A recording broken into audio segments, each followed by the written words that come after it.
faced 2 balls, one stayed low and one hit the bottom, and who are good in sweeping the balls, were not able to connect. দর্শক, পাঞ্জাবকে কাঁদিয়ে অবশেষে IPL এর শিরোপা জিতল royal Challengers Bengaluru. কত অপেক্ষা না পাওয়ার বেদনা, কত শত ব্যর্থতা আর হাহাকার শেষে এসেছে সেই মহেন্দ্রক্ষণ। আগের 3 বার ফাইনালে উঠেও ব্যর্থ আরসিবি এবার পেল শিরোপার দেখা। আর তাই চরম হতাশায় ফাইনালে হেরে পাঞ্জাবের অধিনায়ক শ্রেয়াস আয়ার বলেন, ফিজের মতো বোলার থাকলে আমরাই চ্যাম্পিয়ন হতাম। দর্শক, বিস্তারিত জানুন পুরো প্রতিবেদনে।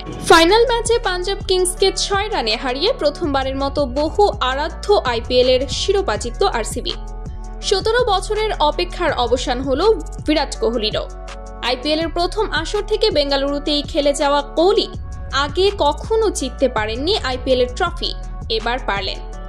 আহমেদাবাদের নরেন্দ্র মোদী স্টেডিয়ামে টসে জিতে আগে আরসিবিকে ব্যাটিংয়ে পাঠায় পাঞ্জাব। নির্ধারিত 20 ওভারের খেলা শেষে 9 উইকেট হারিয়ে 190 রানের পুঁজি দাঁড় করায় আরসিবি। জবাব দিতে নেমে প্রিয়াংশ আরিয়া, ইমরান সিং এর ওপেনিং জুটির সুবাদে ভালো শুরু পায় পাঞ্জাব কিংস। ওপেনিং জুটি থেকে আসে 43 রান, 19 বলে 24 রান করে বিদায় নেন আরিয়া। পাওয়ার প্লেটা ভালোই কাজে লাগিয়েছে পাঞ্জাব।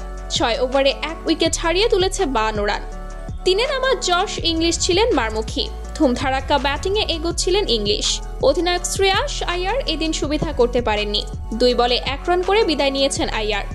দারুণ খেলতে থাকা ইংলিশ ছিলেন 50-র পথে, তবে 50 থেকে সামান্য দূরে থাকা অবস্থায় আউট হয়েছেন তিনি। 23 বলে 39 রানের ঝড়ো ইনিংস খেলে বিদায় নেন জশ ইংলিশ। তাকে ফিরিয়েছেন ক্রুনাল পান্ডিয়া।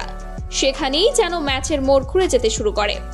এরপর প্রতিরোধ গড়েছেন নেহাল ওয়াদেরা এবং শশাঙ্ক সিং। নেহাল এগোচ্ছিলেন ধীরে সুস্থে, শশাঙ্ক চালাচ্ছিলেন তাণ্ডব, তবে দুজনের কেউই বেশিক্ষণ টিকে থাকতে পারেননি। এরপর আজমতুল্লাহ ওমরাজি 2 বলে 1 রান করে আউট হলে প্রচন্ড চাপে পড়ে যায় পাঞ্জাব কিংস। শেষমেশ 6 রানের জয়ে আইপিএল এর চ্যাম্পিয়ন হয় আরসিবি।